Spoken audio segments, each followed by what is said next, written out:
Oh my God, we're back with another video finally after 5 days with no videos. Yeah, it's good. Dylan's back. If you're new to the channel, sorry, but Dylan hasn't been on a video since week 4 NFL predictions, and we post like 3 videos in between each prediction. Yeah, so it's been a while. I got robbed. I'm sorry. Oh, okay, that's not true. Okay. Welcome to NFL Power Rankings, current Power Rankings. We are, I think, a bit past the 4th of the season, I believe. So we'll try to get some Power Rankings out to you guys. And as always, let us know any videos you guys want to see. There's been some good teams, upset teams. The Jets are still bad, obviously. Washington football team. Washington are still bad. But let's get into our Power Rankings. Number 32. The New York Jets, they're really bad. There's not really much to say about them. Adam Gase is somehow still their head coach. They have traded away. They've released Le'Veon Bell without trading him. Could have got value. Gave them to the Super Bowl contenders. This is a dumb team. This team may go 0-16. I wouldn't be surprised. Coming in at 31 is the biggest disgrace to the name sports franchise. It's going to go to the Washington football team. This team is so bad at everything they do. I promise you. They have any chance to do it right, and they screw it up. Even with that loss against the Giants, they could have kicked an extra point. The Giants are dysfunctional too. They would have lost. But no, the Washington football team had to be the bigger loser, and that is why we are having to place them at 31. The NFC East just find ways to lose. That's basically the summary of them. Number 30, my New York Giants, my favorite team. Loser. 5'6" running back wins the Eagles their game, throwing over to Jabril Peppers, Boston Scott. This Giants team's bad. The head coach is bad. Daniel Jones is bad. There's not much good. Saquon's out, and we've really crumbled. We don't have a running game, and our passing game is not good, so we don't have anything. So Giants, number 30. Number 29, we've got the Jacksonville Jaguars. They showed some promise after week 1 with the breakout performances from James Robinson, honestly, throughout the entire season. He has slowed down a bit. But Gardner Minshew, although the unearned hype for him has been going crazy, it's died down, and they have dramatically slowed down. 1-5. They're going to be 29 on our list. 28, we have the Cincinnati Bengals, and unfortunately, Joe Burrow was just put in the worst situation possible. He has good receivers, but the offensive line's terrible. I think he's on track to get sacked 70 times. This team isn't looking good. I think they should be trending up. I think they'll be going up a little bit. They just need to get in the win column, and they haven't, especially with Joe Mixon injured. We have them here at 28. At 27, we've got usually who I call Super Bowl contenders. It's the Minnesota Vikings. I like this team usually, and they just haven't been getting results. They got smoked by Atlanta the other day, and they're just not delivering. Justin Jefferson has been very good. Adam Thielen somehow recording good fantasy numbers, but Dalvin Cook obviously very good. But Kirk Cousins just hasn't been delivering, and the defense hasn't been good enough. Onto our 26, we have the Houston Texans, again, obviously a playoff contender, making it past the first round of playoffs against the Bills. But that DeAndre Hopkins hole really has never been filled. They've filled it with slightly above average receivers. Brandon Cooks had a good game, but not much else. Will Fuller stayed good. That defense is good. We have the Texans at 26. At 25, we've got one of the most stacked offenses in the NFL, which is complemented by one of the worst defenses in the NFL. We've got the Atlanta Falcons. They've got the weapons all around. The line is even pretty good. Gurley back in his form. Ridley proving that he could be the number 1 receiver going into the end of the year. And the defense is just kind of excuse my profanity, but their defense has shit on them. They haven't been able to perform at all to complement the offense, and that's why they're so low on this list. 24, again, another super or possible playoff team, but the Cowboys here at 24, I think just that Dak loss is going to be massive, especially in a league like this, or in a division like this. So I have the Cowboys at 24. At 23, we've got potentially 4 seed in the NFC, which is, just hearing that is embarrassing. We've got the Philadelphia Eagles. They've been all banged up, which they are all year. If you watch me and Charlie's video from their Boomer Bust, we said this season is dependent on injuries, and they're all injured. So that is why they're so low on this list. Wentz has been delivering, but that's about it. 22, the Detroit Lions. Kenny Galladay's injured early, and I think they just haven't been able to pick it up so far, especially in the division they're in. Some good teams.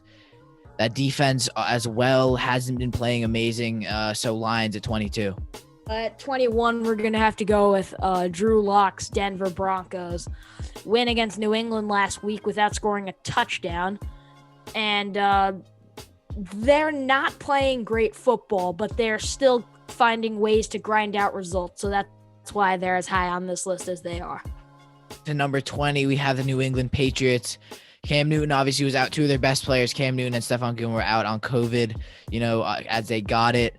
And they looked really, really, really promising. Cam Newton was playing really well, and I think they'll build that up. I think they're not going to be there. I think they'll be at least top 15 by the end of the season.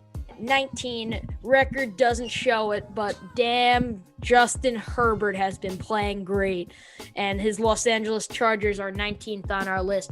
He's found his deep threat receivers in Mike Williams and Guyton, and I really like the run offense with Eckler, and even though he's out, Justin Jackson and Joshua Kelly have been very good, and defensively they've been solid, so that's why they're on this 19. 18, again, Niners injuries and like the 39ers, their team has been decimated with injuries. All of their good defensive players, Richard Sherman, Bosa, Quan Alexander, name it, all of them. So I think they should be trending up hopefully near the end of the year, but I think playoffs is really a bit of a stretch for them here at 18. At 17, we've got my favorite team, and it's the Miami Dolphins. Fins up, baby. They've really delivered everything they've got in these last 3 weeks to get them back on track for a Tua season. And Tua starting might be a setback for this season, but it is a great idea going into the next 10 years of this franchise because he's our guy. So Fitzmagic did great, but it's Tua time, baby. Going into 16. 16, we have the Panthers 3-3. Teddy Bridgewater has been the answer. Dylan did not think I did. Teddy Bridgewater has been good. Not amazing good. Robbie Anderson has been incredibly consistent, something we haven't seen. Still with McCaffrey out, they're keeping a, .500, win Mike percentage. Davis has been great. Mike Davis has been great as well. So that's why I think, and I think they should be going up. So Panthers at 16. At 15, we've got their division rivals, New Orleans Saints, who I had losing in the Super Bowl at the start of the year. Michael Thomas has been injured, and Drew Brees just hasn't been able to pick up the slack. Kamara is doing all he can. Defense still pretty injured in the secondary. So I'm hoping with Michael Thomas back, they will build up to be a potential Super Bowl contender. But right now, I just can't give it to them. 14, Colts, who started off as, oh my God, this team's really good. Bit of a downhill turn. That defense is looking really good. I think they have some young studs there. But again, Phillip Rivers is not the answer. He's too old. He's too interception prone. So I think maybe if they switch quarter, I don't see them doing that. I think they'll be just around here at the end of the season. So we have Colts 14. 13, we've got the Las Vegas Raiders. That still sounds weird to say. Josh Jacobs has had a very good and productive season. Darren Waller's proven to be one of the best tight ends in the league. And Derek Carr is throwing good deep balls all around, and defense has been able to keep up. So that's really all you need in this league. They've gotten big results against big teams, and I think they might be trending upwards. 12, we have the Los Angeles Rams. I think they definitely shocked me a little bit. I thought them to be a mediocre team around 20, maybe even a bit lower, but Jared Goff has shown they've been good. They've gotten some wins that I didn't expect them to get. Cooper Kupp and Robert Woods stay being some of the most underrated receivers in the league. And Darrell Henderson has been good on your fantasy team, especially Dylan. Yes, sir. So Rams here at 12, and I think they'll be just around here and may trend down a little bit, but I say it's a fair one for the Rams. At 11, and it is time to expose the frauds, the Buffalo Bills. Going in 4-0. Oh, they're the best team in the world. Yeah, no, they're not. We proved it. They didn't play a good team. Lost 2 straight to very good teams. 11 is honestly generous for this team. Josh Allen is the most overrated quarterback in the NFL. The defense is good as you want. they're just not going to be able to carry a lackluster offense. Diggs is doing a great job, but they have been exposed.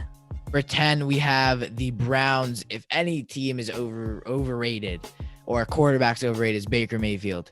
Is he even rated though? I am officially not on the Baker Mayfield train. I've never, ever since that second season, I didn't. Yeah, no, I don't like Baker Mayfield. I think the Browns are trending down, but 10 here for them. 9, we've got the newly built Cliff Kingsbury and Arizona Cardinals. They've really got a great offense being built up with Kyler Murray, Kenyon Drake, and D-Hop. D-Hop, I honestly think, is the best receiver in the league, although I'm very high on Michael Thomas. Built a good defense with Chandler Jones, Budda Baker, and they're coached very well. They killed the Cowboys. I mean, that's all you really need. So I'm putting them at 9. 8, we have the Chicago Bears, who I think are probably going to be trending down. Allen Robinson is a top 10 receiver. Nick Foles has been starting and has been playing well. 5-1. I don't know how. I'm going to be completely honest with you, but they've done it. And I think that defense is underrated. Jalen Johnson was an absolutely incredible draft pick. I think he's the best rookie cornerback we've seen. Incredibly low completion completion rates when he's against a receiver. So I have the Bears here at 8. What you want about my number 7 quarterback, but I think that Lamar Jackson is still the second best quarterback in the NFL. And here's why. Lamar Jackson has never had a weapon in his entire NFL career, and his throwing game has improved. Somehow, don't get me wrong, Russell Wilson, great quarterback. He has weapons. Lamar Jackson doesn't. He has a ground game. He has a passing game. And he grinds out results. But I'm going to have to put them 7 because of the way they played the Eagles last week, and that wasn't very convincing. He was good, but the defense kind of just let them score a bunch of points at the end. So 7 for Baltimore Ravens. That is the dumbest thing you could have said. Let me know in the comments. Is Kian retarded or am I retarded? It's not even an argument. He's barely top 10 right now. Are you kidding? All right, now we know the answer. For 6, we have Green Bay. Aaron Rodgers has shown that he cannot perform when he's down by any points. And he is not a up there quarterback like Tom Brady and Russell Wilson, who have proven they can come back. Aaron Rodgers has not. The Green Bay Packers are trending down here at number 6. 5, we've got the team that just killed them, and it's Tampa Bay. Yeah, I am not improving this team with Antonio Brown. That is not happening. This team will stay the exact same because he will make no impact on their offense at all. Anyone who picked him up in fantasy is dumb. Right here. All right, that makes sense. Okay. I'm only putting them this high because of their defense. Shaquille Barrett's been, again, very good. Vita Vea has been pressuring QBs nonstop, and defensively, Sean Murphy-Bunting in the secondary has been very good. So, Tampa Bay, they're a team to watch. Carlton Davis. Who? Carlton Davis has been good in their secondary. Yeah. He has 5 picks Winfield. or something. 4 picks. Winfield's been incredible. Yeah. 4, we have the Tennessee Titans. Again, Mike Vrabel is one of the most underrated coaches in the league. He's a great coach. Tannehill is a underrated quarterback. He's a great, great quarterback and has proven that and can do great things. Derrick Henry had an absolutely insane game against who they play? Not the Steelers. Houston, right? AJ Brown was back and made an immediate impact. They're a real deal, not just a one-season wonder. Titans are here at 4, and I think you're gonna stay. 3, we have got the Pittsburgh Steelers. Their defense is unbeatable. They're so good. Minka Fitzpatrick, again, as a Dolphins fan, I want to hurt my head, but we're still doing fine. But Joe Hayden, great corner. TJ Watt, proven that he's the best Watt. And offensively, they've got their weapons. Chase Claypool has taken off in the last 2 weeks. James Washington looks really good, and James Conner looks really good. There are guys on this team that are going to make impacts, and Ben Roethlisberger is channeling that into the entire offense, and they're unbeaten right now, and I think they might stay that way for a long time. But we've got a matchup of the week here with Tennessee and Pittsburgh going up to number 2. 2, the Seattle Seahawks, and this offense is scary. Chris Carson, at least in fantasy, has been one of the most sleeped on picks in the draft. He's been incredible. I haven't. Great. DK Metcalf is going to be one of the best receivers to ever play. He is fabulous. He's incredible. With Russell Wilson there's just no stopping it.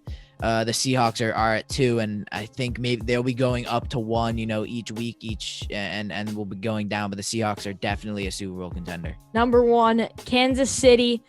I have one explanation for this. Patrick Mahomes. Do I even need to say anything else? Yeah, I'm going to though. Tyreek Hill, very good weapon. Andy Reid has gotten tremendously better at game planning with Mahomes, but it all circles around Mahomes, and it always will. That was it for our NFL Power Rankings. Let us know if you guys want to see this every week, or we'll be doing it periodically throughout the season after, couple weeks. So we have a lot of, data, I guess you could say. Thank you guys so much for watching. Of course, if you did enjoy, make sure to subscribe to do that, and make sure to comment down below your predictions, comments, anything. We always respond. And we actually have been getting a lot of comments, so I'm hoping that people are seeing this and we will comment. Or all of our social will be on the right of me right here. So make sure to go follow us there. Do all of that. It really does help us out a lot. And we'll see you in the next video. Peace out.